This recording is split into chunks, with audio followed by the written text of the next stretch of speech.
Ciao, ciao, Svima. How you doing? Charles here. Today we got something to discuss here that I think is absolutely ridiculous, and an example of why I get angry at the United States government, because sometimes they just leave me shaking my head. And I understand why people have these conspiracy theories about the United States and what they're trying to do. I love the United States. I'm happy I'm an American citizen, okay? But I have every right to criticize when things like this come up. And let's discuss this, okay? This is related to Serbia. That's why I'm discussing it. Here, first and foremost. This headline, this article's from July 11th. It was in the New York Times. Let's look at this. Before I start this, there's a place called Guantanamo Bay, which is an illegal prison that was set up after 9/11 to hold these terrorists or people they deem unsafe, people they deem a threat to the United States of America. They don't have to have representation, no due process, nothing.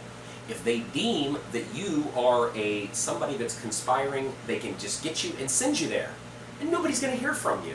You don't have representation, you have nothing.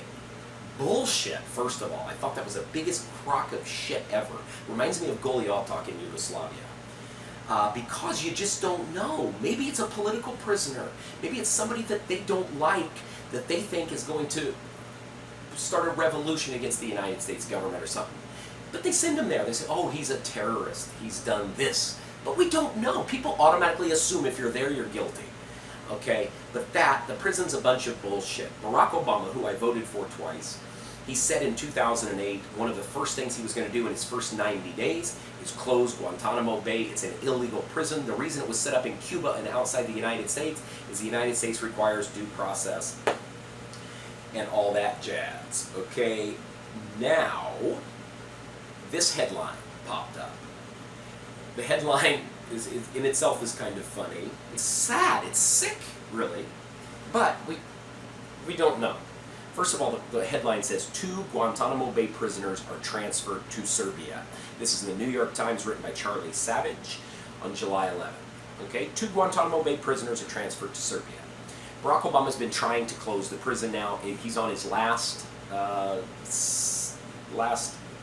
quarter, roughly, last half of his presidency, in the United States. So he's trying to do some things. He's trying to close this. He's trying to move these people out. There's 76 prisoners left. He just transferred 3 out of there to move them out. They have a board there. And the board is like a review board. And they review these terrorists, these prisoners, and they deem if they still pose a threat to security. Okay? These people, there's been many accounts of abuse to these Guantanamo Bay prisoners. And I don't have sympathy for all of them. I just don't know. We don't know what they're there for. We don't know who they are. Some of them are probably very innocent. But there's been counts. You've seen pictures on TV, these videos of the guards there treating them like shit, shocking them, making them act like they're screwing each other and things. Disgusting things. That's going to breed more hatred, okay? They can be in there for however long they deem they're a threat, okay? But anyway, we got 2 of them released. They were sent to Serbia. One of them was sent to Italy. So that's crazy in itself. But maybe we're thinking to ourselves after we read the headline, 2 Serbian people, okay, or 2 Balkan people, probably, that we're sending back to Serbia because they're safe now, okay? It says here, there's currently 76 men left in this prison camp after they removed them. Neither of the 2 men resettled in Serbia are from that country. A part of the former Yugoslavia that has not taken in a detainee before. Unlike Montenegro and Bosnia-Herzegovina, in the 90s, political upheavals in the country that emerged from Yugoslavia led to armed conflict and ethnic cleansing campaigns targeting Muslims in the Balkans. Okay, so we're sending 2 of these people back after they've said this, that there's genocide happened in there and blah, blah, blah. And neither of the 2 men are from Serbia, okay? Listen to this. It gets worse. Both of the men transferred to Serbia were captured in 2001 as part of a war in Afghanistan and were turned over to the U.S. military, which held them in indefinite wartime detention without trial for more than 14 years. So both of these people were caught in Afghanistan, is that what it said?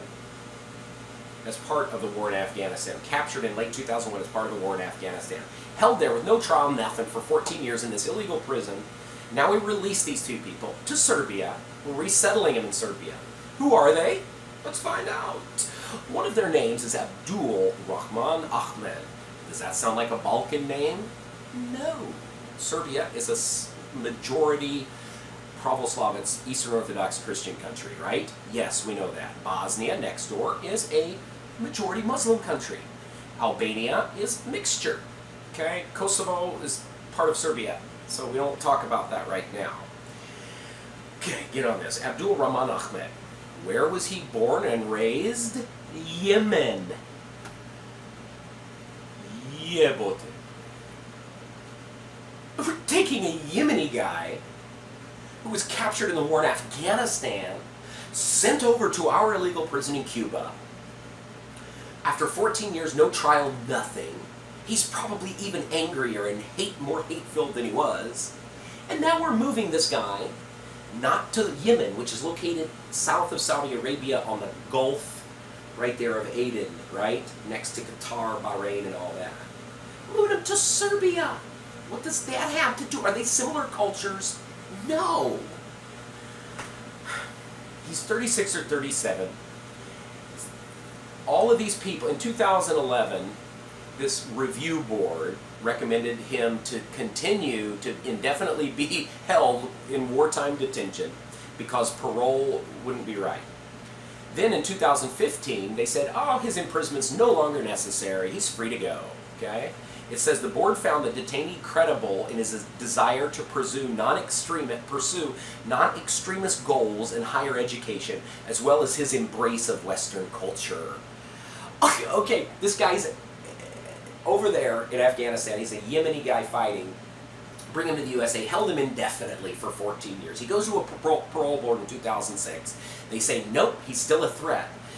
7 years later, he goes back there. They say, oh, he's great. He's embraced American Western culture, and he's completed it says he was probably a low-level fighter who was aligned with Al-Qaeda at first, but he changed his mindset to become fluent in English, completed required courses for high school equivalency, and largely complied with prison rules. Okay? So he learned English. He's fluent in English now. Great. An American Western culture. What does it have to do with Serbia? Is that going to help him? A Yemeni guy who's a strict Muslim that learned English and adopted Western culture, now we're moving him back to Serbia. Why? It's silly, it's ignorant. The next guy, his name is Omar Hamazjevich Abdullayev. He's 37. His middle name had like a Yevich, a Vich on it, but he's from Tajikistan, okay? Same situation. He was denied release, and then all of a sudden he's allowed to be repatriated somewhere, so they're sending him to Serbia. Tajikistan, Yemen, two guys who they felt were a threat, sent to this prison, probably abused and treated badly. They're probably developed more hate. A prison like that can keep you indefinitely is going to breed more hatred. So no telling what these people are going to do in Serbia. They're not going to be happy. They're not going to have that many friends. I don't know about family. It didn't even mention that. But now they're there. Why would we pick them? Why don't we take them? We're the one that had the illegal prison. We're the ones that kept them there. We're the ones that taught them English. We're the ones that brought them through their higher education or whatever and tried to westernize them. And now, we don't want them. No! Send them to Serbia, who's already having issues with extremist groups in the southern part of Serbia and Albania. A lot of in little places in Bosnia, they've had it all over the news. Some of these extremists that have aligned with ISIS, these little ISIS training quarters, grounds, some of those places, and we're sending two of these people. I have sympathy for Omar and Abdul also. Maybe they're great people. I don't know why they were sent there in the first place. Maybe they pissed off somebody at the embassy. Who knows? They had no representation. They were held indefinitely for 14 years. Then all of a sudden they say, oh, you're fine, go home. Go somewhere. You can't go home. You can't go to Yemen or Tajikistan. You can't stay in the USA. No, we're going to send you to Serbia. It has nothing to do with your culture, your religion, your language that you learned, English or Yemeni or Tajiki, whatever the hell they speak. Ignorance, my friend. This is a problem. Okay? To me, it seems like it's something that would just be done to create upheaval, and things such as that. I don't know, just my view. Feel free to disagree. Go VJ.